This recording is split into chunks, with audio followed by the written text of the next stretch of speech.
পূর্ব মেদিনীপুরের নন্দকুমারে বেআইনি তেলের গুদামে বিধ্বংসী আগুন লাগে। ঘটনাস্থলে পৌঁছেছে দমকলের 4টি ইঞ্জিন। দেখতে পাচ্ছেন সেই ছবি। বিধ্বংসী আগুন লেগেছে নন্দকুমারে একটি বেআইনি তেলের গুদামে।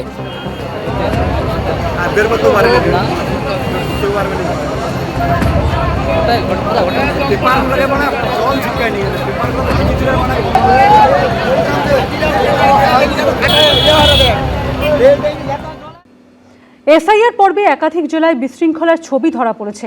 এই আবহেই রাজ্য পুলিশের ডিজিকে শোকজ করল সুপ্রিম কোর্ট। 7 দিনের মধ্যে হলফনামা দেওয়ার নির্দেশ দিয়েছে প্রধান বিচারপতির বেঞ্চ। কোথাও ভাঙচুর, কোথাও তাণ্ডব, কোথাও ফর্ম 7 পুড়িয়ে দেওয়া। এসআইআর চলাকালীন জেলায় জেলায় এই ধরনের ছবি সামনে এসেছে। এই আবহে এবার রাজ্য পুলিশের ডিজিকে শোকজ করল সুপ্রিম কোর্ট। ডিজিপিকে 7 দিনের মধ্যে হলফনামা দেওয়ার নির্দেশ দিল প্রধান বিচারপতির বেঞ্চ। নির্বাচন কমিশনের তানাশাহির জন্য এখানটাতে সাধারণ মানুষ ক্ষোভে ফেটে পড়ছেন।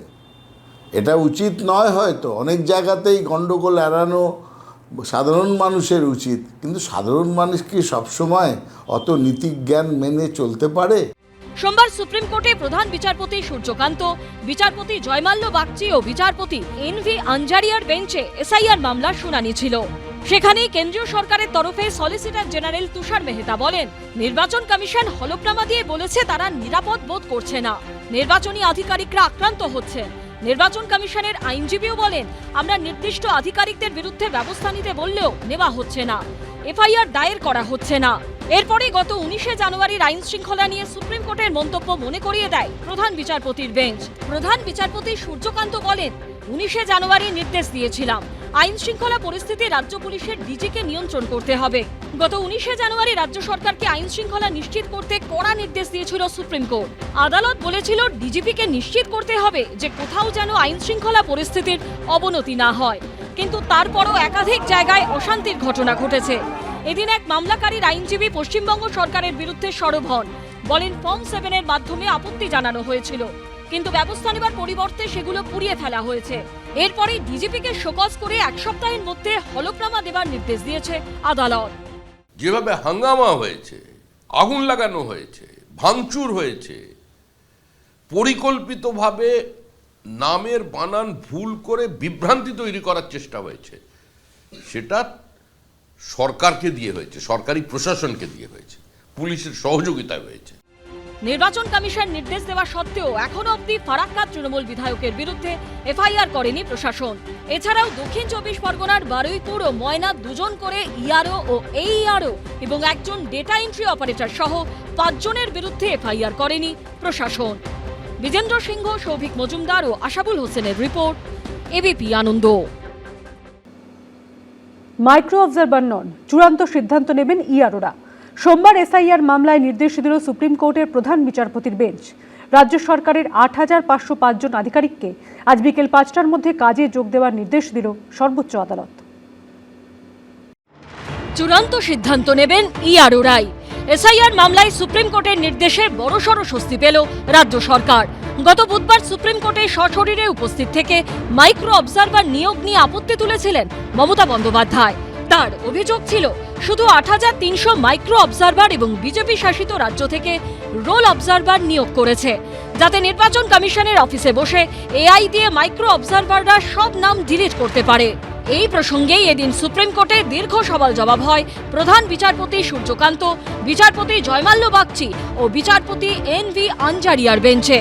রাজ্য সরকার থেকে কতজন কর্মী ও অফিসার নির্বাচন কমিশন পেয়েছে, মূলত এই নিয়েই দুপক্ষ যুক্তি পাল্টা যুক্তি দিতে থাকে। নির্বাচন কমিশনের তরফে অভিযোগ জানানো হয়, তারা অফিসার চেয়ে রাজ্য সরকারকে বারবার চিঠি লিখেছে, কিন্তু পর্যাপ্ত সহযোগিতা পায়নি। রাজ্য সরকারের তরফে অভিষেক মনু সিংভি বলেন, 4 ফেব্রুয়ারি পর্যন্ত আমরা 80,000 বিএলও দিয়েছি, 8,000-এর বেশি ইআরও দেওয়া হয়েছিল, যারা সবাই গ্রুপ বি অফিসার ছিলেন। মুখ্যমন্ত্রীর আইনজীবী শ্যাম দিওয়ান দাবি করেন, নির্বাচন কমিশনকে আরো 8500 জন কর্মীকে দিয়েছে রাজ্য সরকার। শনিবার মেল করে জানানো হয়েছিল, পশ্চিমবঙ্গ সরকার 8505 জন গ্রুপ বি অফিসারকে নিয়োগ করছে। পাল্টা কমিশনের তরফে দাবি করা হয়, অফিসারদের তালিকা দেওয়া হলেও নাম জানানো হয়নি। এই প্রসঙ্গে প্রধান বিচারপতি বলেন, 4 ফেব্রুয়ারি আমাদের সামনে যখন এই প্রসঙ্গে বলা হয়েছিল তখনই এটা করা উচিত ছিল। শুধু নাম দিলেই হবে না, তাদের ডিস্ট্রিক্ট কালেক্টরের কাছে রিপোর্ট করতে হবে। একই সঙ্গে সুপ্রিম কোর্ট নির্দেশ দিয়েছে ওই ৮৫০৫ জন আধিকারিককে মঙ্গলবার বিকেল ৫টার মধ্যে কাজে যোগ দিতে হবে। কিন্তু এসআইআর প্রক্রিয়ার বাকি দিনগুলিতে মাইক্রো অবজারভারের কি ভূমিকা থাকবে? প্রধান বিচারপতি এদিন নির্বাচন কমিশনের কাছে জানতে চান মাইক্রো অবজারভারের পদ কেন তৈরি করা হয়েছে। উত্তরে কমিশনের তরফে জানানো হয় ইআরও এবং এইআরওদের সাহায্য করার জন্য। এই প্রসঙ্গে সুপ্রিম কোর্টের কাছে মুখ্যমন্ত্রী মমতা বন্দ্যোপাধ্যায়ের আইনজীবী শ্যাম দিওয়ান আর্জি জানান, দয়া করে জাতীয় নির্বাচন কমিশনের ম্যানুয়াল দেখুন, সেখানে মাইক্রো অবজারভারদের কি ভূমিকা উল্লেখ রয়েছে।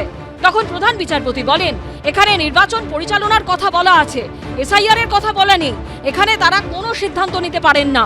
এরপরে সুপ্রিম কোর্ট নির্দেশ দেয় চূড়ান্ত সিদ্ধান্ত ইআরওরাই নিতে পারবেন। তবে নির্বাচন কমিশন চাইলে ইআরও এবং এইআরও পরিবর্তন করতে পারবে। এই যে মাইক্রো অবজারভাররা কোনো সিদ্ধান্ত নিতে পারবেন না, কারণ নাম বাদ দিতে পারবেন না, এটা তো প্রথম থেকে মমতা বন্দ্যোপাধ্যায় বলেছেন, প্রথম থেকে সর্বভারতীয় তৃণমূল কংগ্রেস বলেছে, আজকে সুপ্রিম কোর্ট সেইটাই বলছেন। যেখানে সন্দেহজনক আছে, যার নাগরিকত্ব নিয়ে প্রশ্ন আছে, এই রকম ভোটারদের যদি ইনক্লুড করেন মমতা বন্দ্যোপাধ্যায়ের কথায় বা নন্দিনী চক্রবর্তীর কথায় বা আইপ্যাকের বুদ্ধিতে, তাহলে ইআরওদের কপালেও ভবিষ্যতে কিন্তু দুঃখ রয়েছে। হুমকি, হুঁশিয়ারি, চাপ, এ রাজ্য ভিন রাজ্য, এসবের মধ্যে মূল প্রশ্ন একটাই, ত্রুটিমুক্ত ভোটার তালিকা কি শেষ অবধি তৈরি হবে? বিজেন্দ্র সিংহ, সৌভিক মজুমদার ও আশাবুল হোসেনের রিপোর্ট, এবিপি আনন্দ। শুরু থেকেই এসআইআর এর তীব্র বিরোধিতা করেছে তৃণমূল, কিন্তু সোমবার সুপ্রিম কোর্টের প্রধান বিচারপতির বেঞ্চ স্পষ্ট জানিয়ে দিল এসআইআর হবেই। পাশাপাশি সোমবার সর্বোচ্চ আদালত সাফ জানিয়েছে এসআইআর প্রক্রিয়ায় কোনো বাধা তারা বরদাস্ত করবে না, সব রাজ্যকে স্পষ্টভাবে বুঝে নিতে হবে। এসআইআর হবেই, কোনো বাধা বরদাস্ত নয়। মমতা বন্দ্যোপাধ্যায়ের করা মামলার প্রেক্ষিতে সোমবার স্পষ্টই একথা জানিয়ে দিল সুপ্রিম কোর্টের প্রধান বিচারপতির বেঞ্চ। পশ্চিমবঙ্গে এসআইআর শুরুর পর থেকেই সমালোচনায় সরব তৃণমূল। একাধিকবার সরাসরি নির্বাচন কমিশন এবং মুখ্য নির্বাচন কমিশনারকে নিশানা করেছেন তৃণমূলের শীর্ষ নেতৃত্ব। গত বুধবারও সুপ্রিম কোর্টে সওয়াল করতে গিয়ে দাঁড়িয়ে মমতা বন্দ্যোপাধ্যায় কখনো বলেছিলেন এসআইআর নাম তোলার জন্য নয়, শুধু নাম কাটার জন্য। কখনো বলেছিলেন নির্বাচন কমিশনের থেকে সুবিচার পাচ্ছি না, কখনো আবার সরাসরি প্রধান বিচারপতির উদ্দেশ্যে বলেছিলেন গণতন্ত্রকে রক্ষা করুন। তার পরের শুনানিতে সোমবারই সুপ্রিম কোর্টের প্রধান বিচারপতি সূর্যকান্ত, বিচারপতি জয়মাল্য বাগচি এবং বিচারপতি এনভি আঞ্জারিয়ার বেঞ্চ সাফ জানিয়ে দিল যে কোনো নির্দেশের প্রয়োজন হলে আমরা দেব, কিন্তু এসআইআর প্রক্রিয়ায় কোনো বাধা আমরা বরদাস্ত করব না। এই বিষয়টি সব রাজ্যকে স্পষ্টভাবে বুঝে নিতে হবে। সেই সঙ্গে নির্বাচন কমিশনের ক্ষমতা বুঝিয়ে প্রধান বিচারপতির বেঞ্চ বলে দিয়েছে কমিশন প্রয়োজন মনে করলে ইআরও বা এইআরওদের বদল করতে পারবে। এসআইআর হবেই। কাজ করতে গিয়ে যে ইআরওরা ব্যর্থ হয়েছে বা পরিকল্পিতভাবে অসঙ্গতি তৈরি করেছে, তাদের বিরুদ্ধে ব্যবস্থা নেওয়ার অধিকার আজকে দিয়ে দেওয়া হলো ইলেকশন কমিশনকে। তো কার্যত তো কোনো ফল হলো না। আমরা তো প্রথমেই বলেছিলাম এটা দুর্বল চিত্রনাট্য। সুপ্রিম কোর্ট বলেছে এসআইআর হবে, তা আমরাও তো বলছি এসআইআর হোক।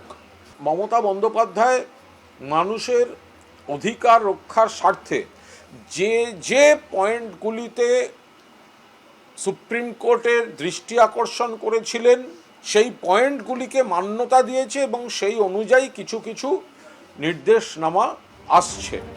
এসআইআর প্রক্রিয়া চলাকালীন রাজ্যের বিভিন্ন জেলা থেকে অশান্তি, তাণ্ডব, ফর্ম পোড়ানোর মতো যেসব ঘটনা সামনে এসেছে এবং তাতে পুলিশি নিষ্ক্রিয়তার যে অভিযোগ উঠেছে তা নিয়েও কড়া অবস্থান নিয়েছে সুপ্রিম কোর্ট।